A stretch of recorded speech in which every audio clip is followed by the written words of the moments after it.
마가복음 15장 29절부터 39절까지 함께 봉독합니다.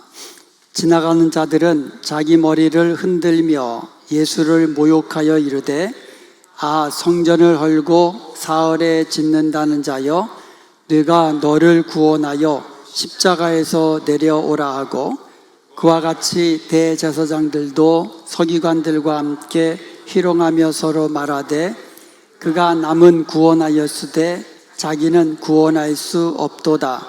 이스라엘의 왕 그리스도가 지금 십자가에서 내려와 우리가 보고 믿게 할지어다 하며, 함께 십자가에 못 박힌 자들도 예수를 욕하더라. 제6시가 되매 온 땅에 어둠이 임하여 제9시까지 계속 가더니, 제9시에 예수께서 크게 소리질러 이르시되, 엘리 엘리 라마 사박다니 하시니, 이를 번역하면 나의 하나님 나의 하나님 어찌하여 나를 버리셨나이까 하는 뜻이라. 곁에 섰는 자 중에 어떤 이들이 듣고 이르되, 보라, 엘리야를 부른다 하고, 한 사람이 달려가서 해면에 신 포도주를 적시어 갈대에 꿰어 마시게 하고 이르되, 가만두라, 엘리야가 와서 그를 내려주나 보자 하더라. 예수께서 큰 소리를 지르시고 숨지시니라. 이에 성소 휘장이 위로부터 아래까지 찢겨져 둘이 되니라. 예수를 향하여 섰던 백부장이 그렇게 숨지심을 보고 이르되, 이 사람은 진실로 하나님의 아들이었도다 하더라. 아멘.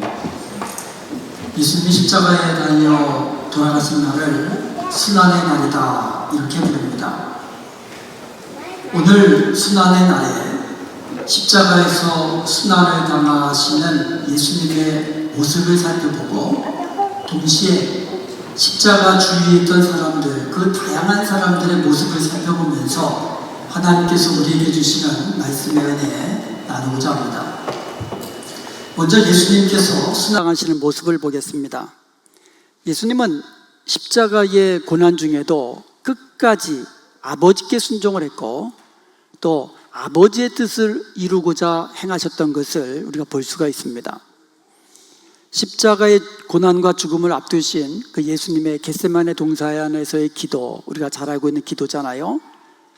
땀방울이 땅에 떨어져 핏방울이 될 정도로 그렇게 간절하게 할 수만 있거든 이 고난의 잔, 십자가의 죽음을 내게서 지나가게 하옵소서라고 기도하시던 우리 주님의 그 모습을 우리가 볼 수 있습니다.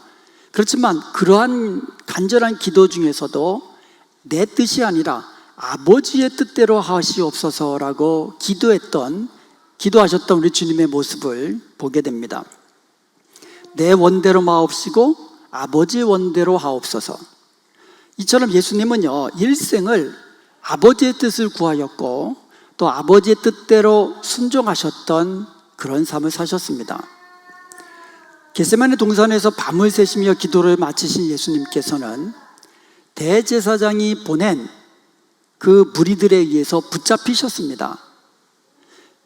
예수님이 붙잡히신 그 이유를 이렇게 설명하고 있습니다. 마가복음 14장 49절에 보면, 내가 날마다 너희와 함께 성전에 있으면서 가르쳤으되 너희가 나를 잡지 아니하였도다.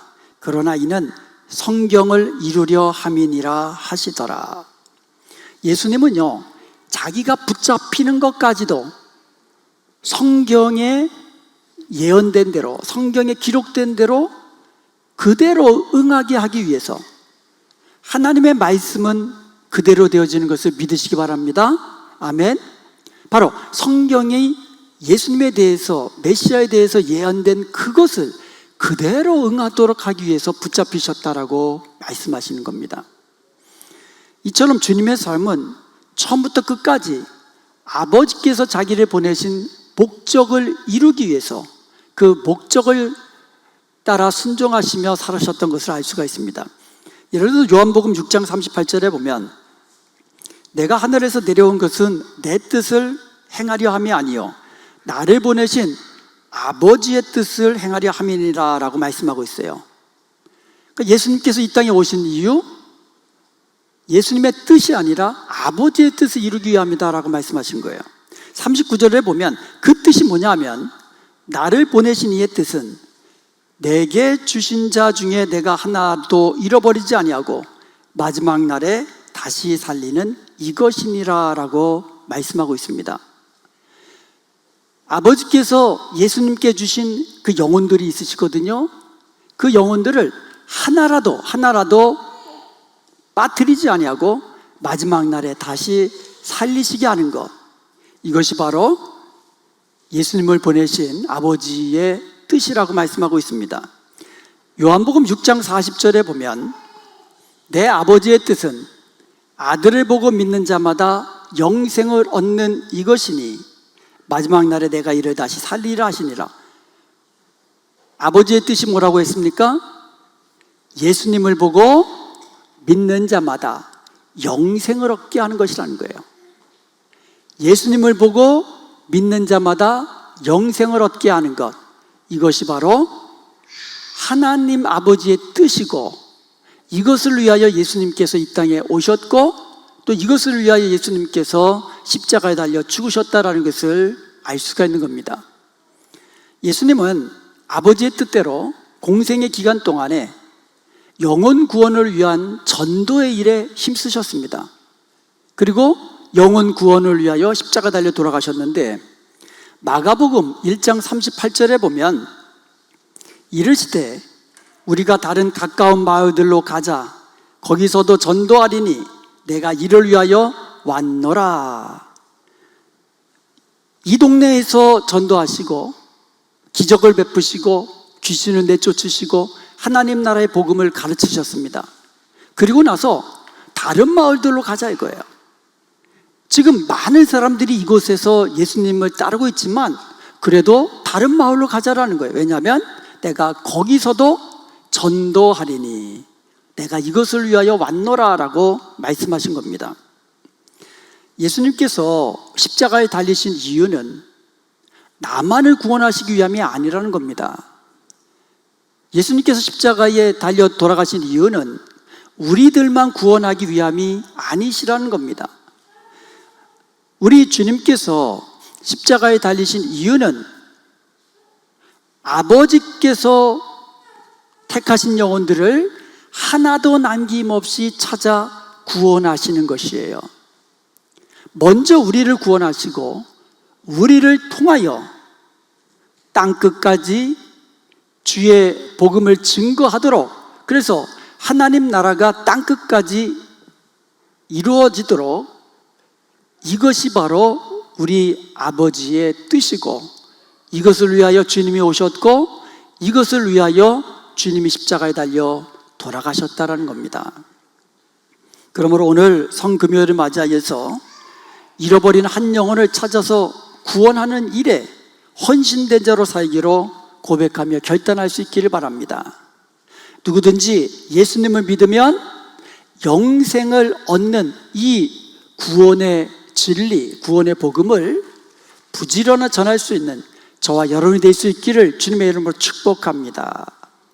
이것을 위해서 우리 가까이 있는 사람들 중에 아직도 예수님을 모르는 분이 있다면, 아니면 신앙생활 하다가 멈추고 있는 사람들이 있다면, 우리는 그분들을 내 전도 리스트에 올려놓고 전도 대상자로 삼아서 부지런히 그분들을 위해서 기도하며 또 될 수만 있는 대로 주의 사랑을 베풀어야 하는 겁니다. 구역에서 또 전도회에서 전도 대상자를 위하여 함께 기도하면서 주님께서 이 땅에 오신 목적, 바로 십자가에 달리신 목적, 바로 그 전도의 일을 위하여 우리가 힘쓸 때에 주님이 기뻐하시고 또 즐거워하시는 줄로 믿습니다.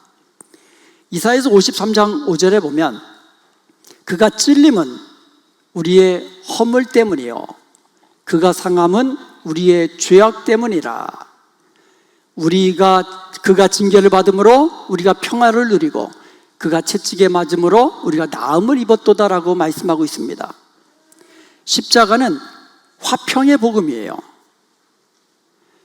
죄로 인해서 하나님과 원수되었던 우리 사이, 죄의 담으로 가로막혀 있던 하나님과 우리 사이가 십자가로 그 죄의 담을 무너뜨린 겁니다. 그래서 십자가로 하나님과 원수되었던 인간이 화평케 되는, 바로 십자가는 화평의 복음입니다. 그리고 유대인과 이방인들 사이에 막힌 담, 사람과 사람 사이에 막혀있는 모든 담들을 우리 주님께서 십자가로 다 무너뜨리시고 화평케 하신 거예요. 그래서 십자가는 화평이에요. 하나님과의 화평, 사람과 사람 사이의 화평입니다. 하나됨이에요. 이 화평의 복음 우리가 누리고 또 우리가 전하는 자가 되어야 됩니다. 또한 우리가 예수님께서 우리 죄를 대신하여 십자가에 죽으실 때에 그가 채찍에 맞음으로 우리가 나음을 입었도다라고 말씀하고 있거든요. 주님께서 채찍에 맞으시고 십자가에 달리신 것은 바로 우리의 나음을 위함이라고 말씀하고 있습니다. 우리가 영과 육이 온전한 사람이 되어서 주님을 사랑하고 주님을 섬기는 자가 되도록 우리 십자가에 죽으신 우리 주님의 그 목적, 그 고난의 이유를 생각하면서 우리의 남은 생에는 더욱더 온 마음을 다하여 주님을 사랑하고 섬기는 복된 성도가 되어야 될 줄로 믿습니다. 이 모든 것, 우리가 주 안에서 온전케 되고 우리가 예수님을 믿음으로 구원함을 얻고 평안함을 누리는 이 모든 은혜가 바로 우리 대신 십자가에 달리시면서 채찍에 맞으시고 고난을 당하시고 창에 찔리시고 상함을 당하신 주님의 은혜임을 기억하면서 감사함으로 영광 돌리는 복된 시간, 복된 예배자가 되기를 주님의 이름으로 축원드립니다. 이번에는 십자가 주위의 사람들에 대해서 한번 살펴보도록 하겠습니다. 십자가 주위에는요, 예수님을 모욕하고 예수님을 욕하고 예수님이 그리스도이심을 거부하는 사람들이 있었습니다. 먼저 지나가는 사람들이 있었습니다. 오늘 본문 29절에서 30절에 보면 지나가는 자들이 자기 머리를 흔들며 예수를 모욕했다라고 되어 있어요. 고개를 흔들면서 예수님을 모욕하는 거예요. 뭐라고 모욕합니까? 성전을 헐고 사흘 만에 짓는다는 자여, 내가 너를 구원하여 십자가에서 내려와라. 너의 말이 성전을 헐고 사흘 만에 짓는다고 하지 않았느냐? 너가 만일 그리스도였거든 너가 십자가에서 내려오고 너를 구원해라 하면서 모욕하면서 지나간다는 거예요. 대제사장들과 서기관들은 어땠습니까? 여러분, 대제사장은요, 유대 종교에서 가장 위에 있는 그 같은 사람입니다. 말씀에 대해서도 알고 제사제도, 성전제도, 유대교에 대한 모든 것에 가장 높은 곳에 있는 사람이 대제사장입니다. 서기관들은 어떤 자들입니까? 성경을 연구하고 성경을 가르치고 이런 사람들이에요. 근데 이들이 마가복음 15장 31절에 보면 그와 같이 대제사장들도 서기관들과 함께 희롱하여 서로 말하되, 예수님을 희롱한 거예요. 그러면서 그가 남은 구원하였을 때 자기는 구원할 수 없도다. 근데 여러분, 이 말을 한번 자세히 보면 그가 남은 구원하였을 때, 예수님이 다른 사람들을 구원한 것에 대해서는 인정을 합니다. 병든 사람 고치셨고요, 귀신 들린 사람 귀신을 내쫓으셨고요, 이렇게 다른 사람들은 구원했다라는 거예요. 이건 인정합니다. 그럼에도 불구하고 그들은요, 예수님을 자기들의 구세주로는 인정하지 않았다라는 거예요. 다른 사람을 구원할 수 있으면 나도 구원할 수 있는 거 아닙니까? 그럼에도 불구하고 그들은 다른 사람은 구원하였을 때 자기 자신은 구원할 수도 없도다 하면서 예수님을 희롱하고 모욕하고 조롱하고 이렇게 한 겁니다. 예수님과 함께 십자가에 못 박힌 자들도 있었습니다. 예수님과 함께 십자가 못 박힌 자들이 여러 있었던 것 같아요. 보니까 마가복음 15장 32절에 보면 이스라엘의 왕 그리스도가 지금 십자가에서 내려와 우리가 보고 믿게 할지어다 하면서 함께 십자가에 못 박힌 자들도 예수를 욕하더라. 예수님께 욕한 거예요. 너가 그리스도라면 말은 부드럽게 했지만 어떻게 한 거예요?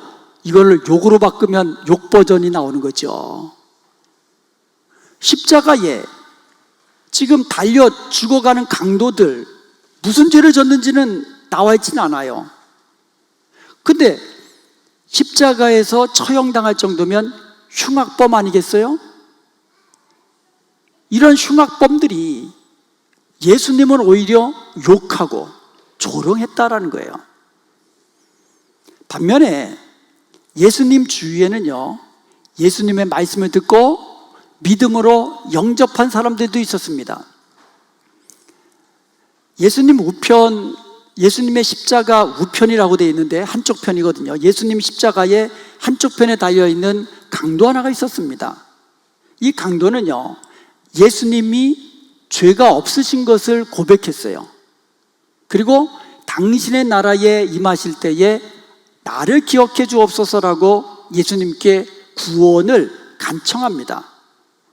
그래서 예수님께서 오늘 네가 나와 함께 낙원에 있으리라라는 놀라운 구원의 선언을 받게 된 겁니다. 어떻게 보면 예수님의 십자가에서 구원받은 그와 같은 사람이 되어버렸다는 거죠. 그리고 노마의 백부장도 그 중에 하나였어요. 예수님이 오전 9시에 십자가에 못 박히셨습니다. 성경에 보면 3시라고 되어 있는데 이거는 유대 시간으로 3시고요. 이거를 노마력, 그러니까 지금 우리가 보고 있는 그 시계에 따르면 6시간을 더하면 됩니다. 그래서 오전 9시에 예수님이 십자가에 달리셨어요. 그리고 12시면 정오입니다. 햇볕이 가장 강렬하게 내어 쪼이는 그 정오에 갑자기 해가 빛을 잃은 거예요. 그리고 온 땅에 어두움이 임한 겁니다. 깜깜해진 거예요. 12시에. 정오 시간이면 가장 밝은 때 아닙니까? 근데 그때 갑자기 온 땅이 깜깜해진 거예요. 그게 3시간 지속됐습니다. 그러다가 오후 3시에 예수님께서 운명하셨습니다.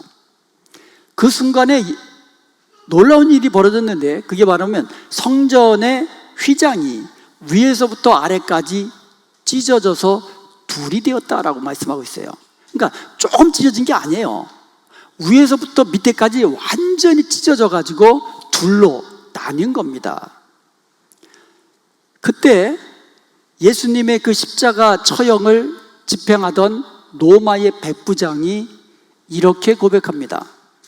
39절에 보면 이 사람은 진실로 하나님의 아들이었도다 이렇게 고백합니다. 이 사람은 참으로 하나님의 아들이었더라. 예수님을 하나님의 아들로 고백한 십자가 이후에 최초의 사람이 된 거예요. 그러니까 그전에도 베드로의 고백이 있었고 또 여러 사람들이 예수님에 대한 고백이 있었지만 예수님의 십자가의 죽으심 이후에 예수님을 하나님의 아들로 고백한 최초의 사람이 바로 로마 이방인 백부장이었다라는 거예요. 그것도 예수님의 십자가 처형을 집행한 바로 로마의 백부장이었다라는 거예요.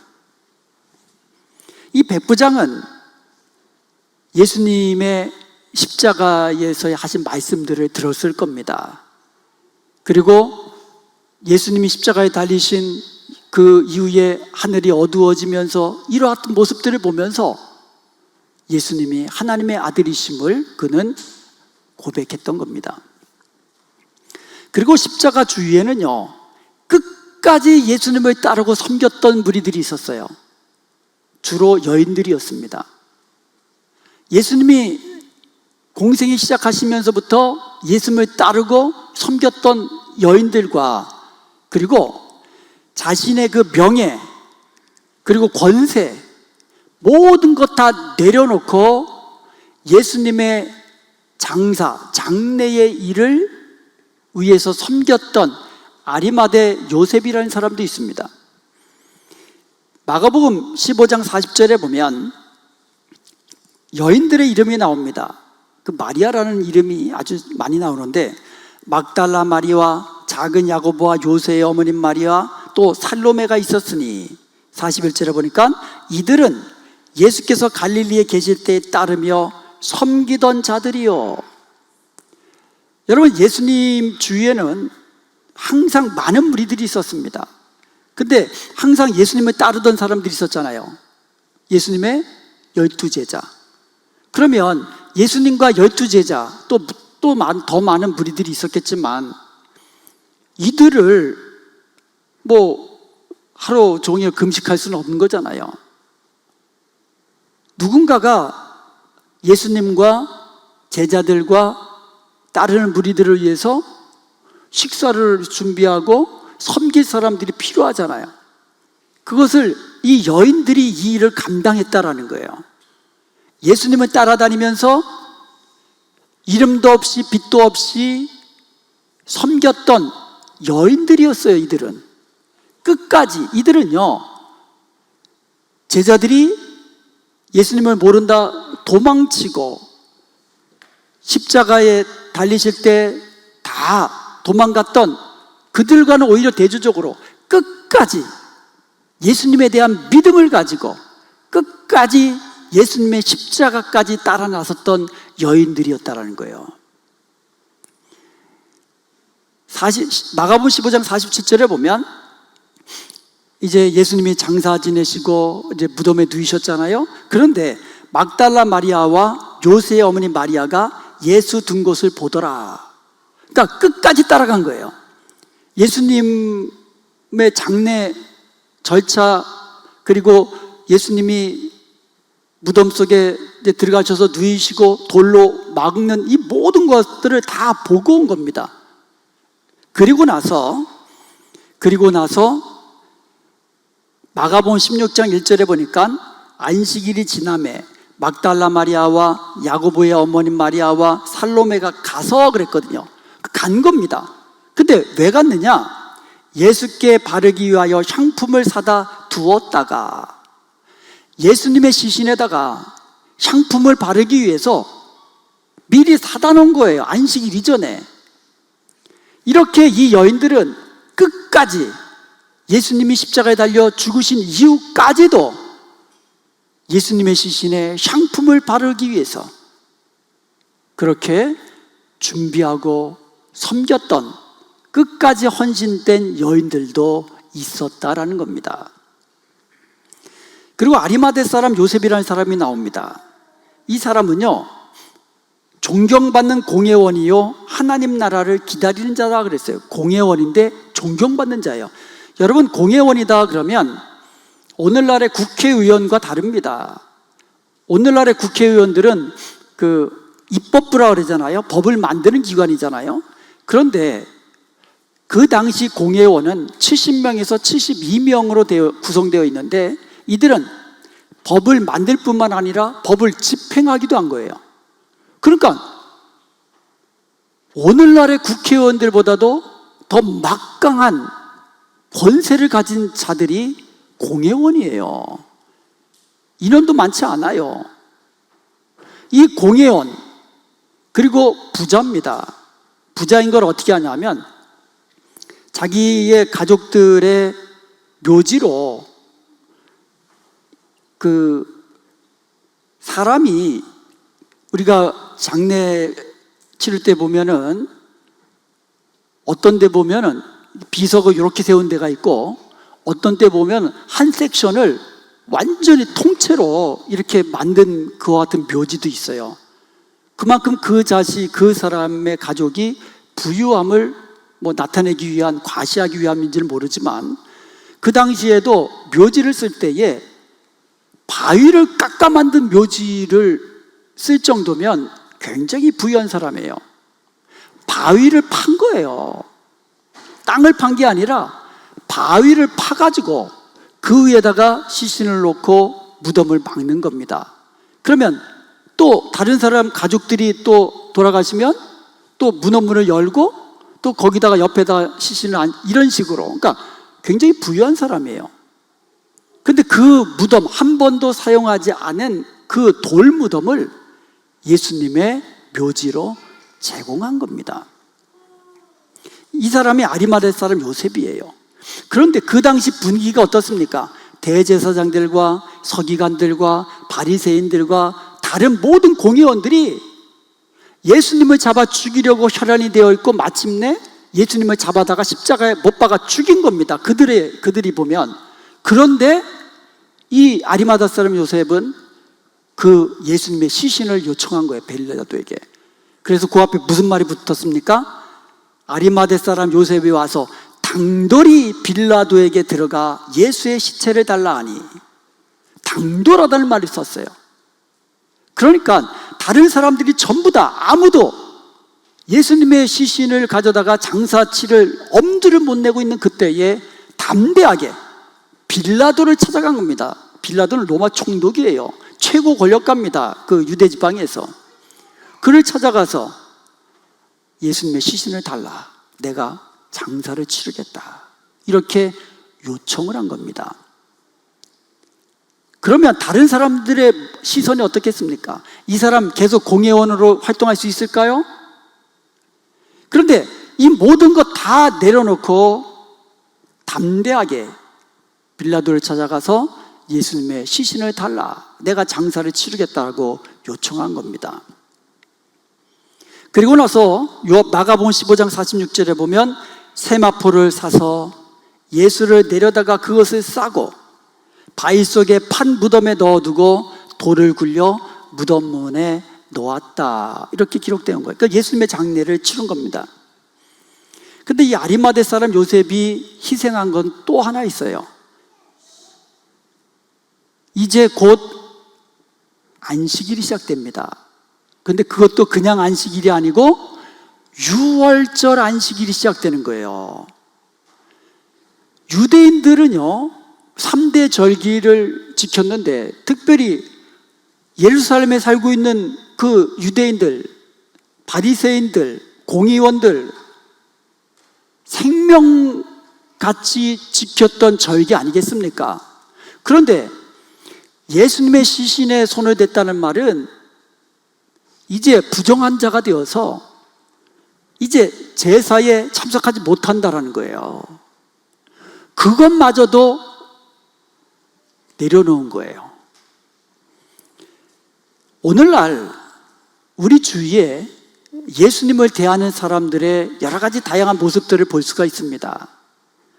성자 중에 하나로 생각하는 사람도 있어요. 그리고 선지자 중에 하나로 생각하는 사람도 있습니다.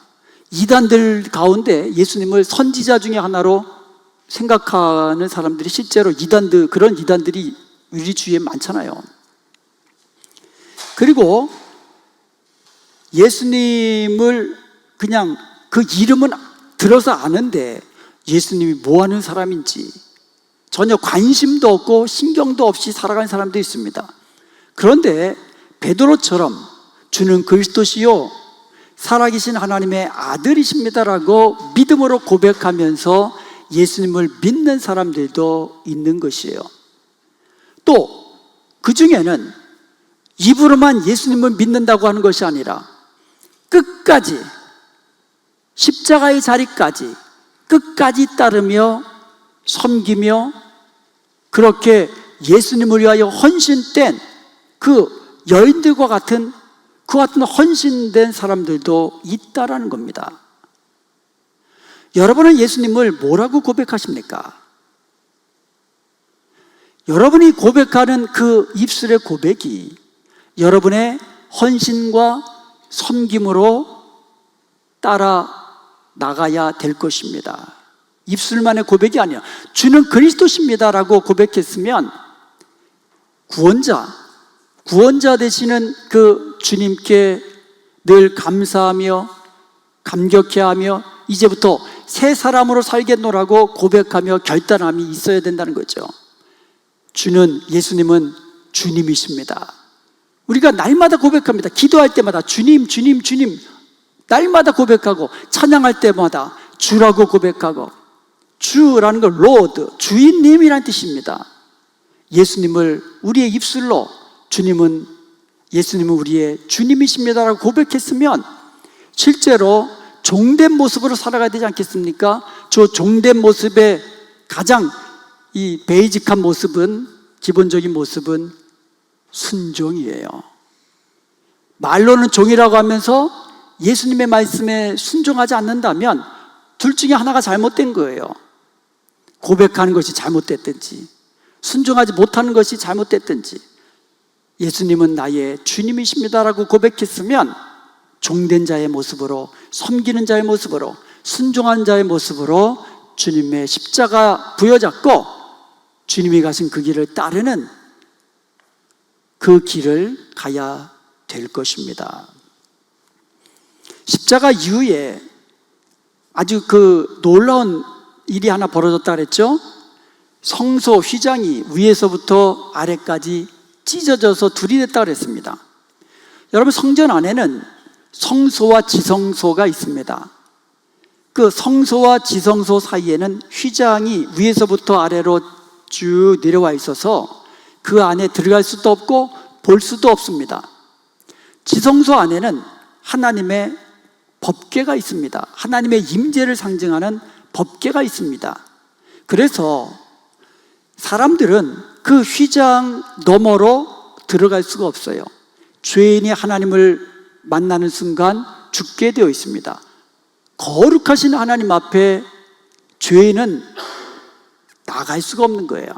그래서 휘장이 가려져 있는 거예요. 사실은 휘장이 가려져 있는 것은 죄인들을 위한 배려예요. 휘장이 없다면 사람들이 왔다가 법궤가 있네?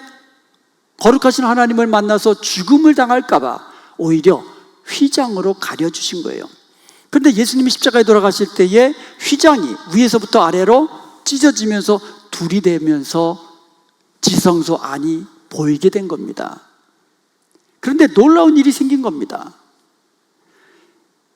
이 휘장이 가지는 중요한 사실은 죄인된 인간이 하나님 앞에 나가서 하나님을 만나고 하나님과 교제할 수 없다라는 것을 우리에게 알려주는 건데요, 예수님이 십자가에 돌아가시는 그 순간 이 성소가, 이 휘장이 찢어져서 둘로 나뉘어서 하나님께로 나아가는 길이 열렸다라는 거예요.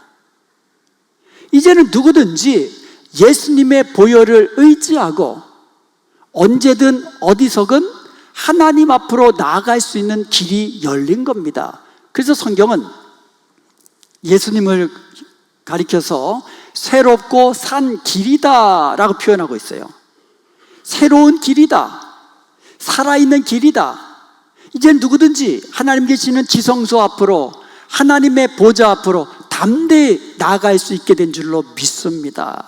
이것이 바로 예수님이 십자가에서 돌아가신 그 은혜의 결과인 것입니다. 이제는 우리가 하나님께 나아가는 길이 열린 겁니다. 구약시대에는요, 아무나 지성소 안으로 들어갈 수 없었습니다. 오직 한 사람, 대제사장만 들어갈 수 있었어요. 그것도 아무 때나가 아니고 1년에 하루, 대속죄일, 유대역으로 7월 10일입니다. 대속죄일 하루만 그 지성소 안으로 들어가서 제사를 드릴 수 있었어요. 그 어린 양의 그 피를 가지고, 속죄의 피를 가지고 속죄수에 뿌리면서 백성들의 죄를 위해서 이렇게 이 속죄의 제사를 드릴 수가 있었습니다.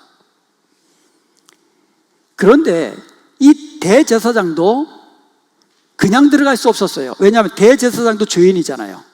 그래서 먼저 대제사장이 자기의 죄를 속죄하기 위한 속죄 제사를 드리고, 그래서 우리 하나님께 죄를 사함받고, 그리고 나서야 지성소 휘장 건너에 있는 지성소로 들어가 속죄소에다가 피를 뿌릴 수가 있었다라는 겁니다.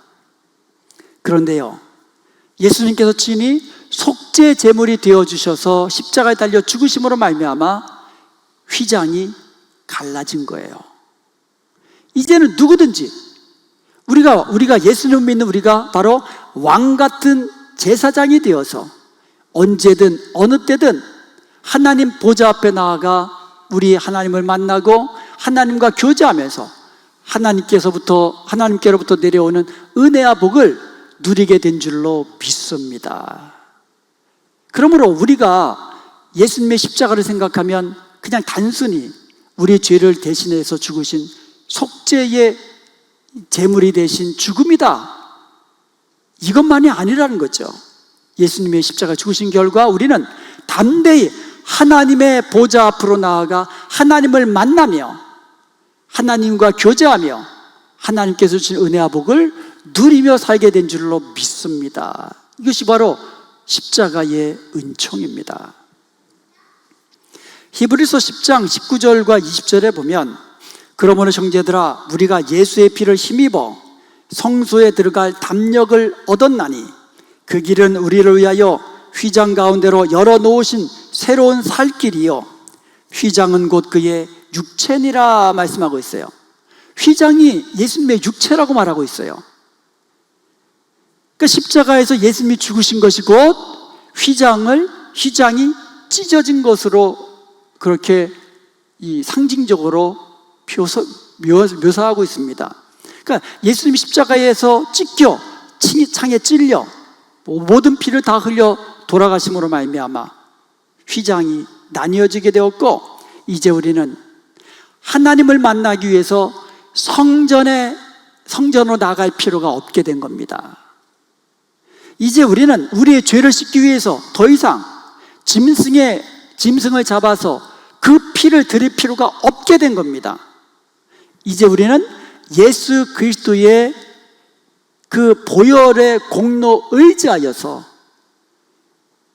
언제든 어느 때든 하나님께 나아가 하나님을 만나고 하나님과 교제하며 하나님께 우리의 모든 기도의 소원을 아뢰 수 있게 된 줄로 믿습니다. 이런 은혜 누리게 되는 것, 이것이 바로 십자가에서 우리에게 보여주신 복음, 기쁜 소식입니다. 이것이 복음이에요. 사랑하는 여러분, 이제 대제사장이 휘장 너머로 들어가서 이 하나님을 만나서 하나님께 간구드렸듯이 이제 우리는 왕 같은 제사장이 되어서 하나님의 보좌 앞에 나아가서 우리의 소원을 아뢰며 우리의 기도 제목을 아뢰며 이렇게 주님과 함께 늘 믿음으로 나아가는 이런 삶을 이제 누리며 살아야 될 줄로 믿습니다. 오늘도 예수님의 십자가의 죽으심으로 찢어놓으신 휘장 사이를 지나서 하나님께 나아가고 있는 겁니다. 그러므로 이 시간에 우리를 대신하여 십자가에 달려 돌아가신 예수님을 기억하고 또 우리의 죄를 담당하기 위하여 십자가에 달리신 그 예수님의 은혜를 또 기억하며 지금 우리가 누리는 구원의 은혜가 예수님의 십자가의 공로 때문인 것을 기억하며 감사함으로 하나님께 나아가 하나님께 간구하는 복된 저와 여러분 되시기를 주님의 이름으로 축원드립니다.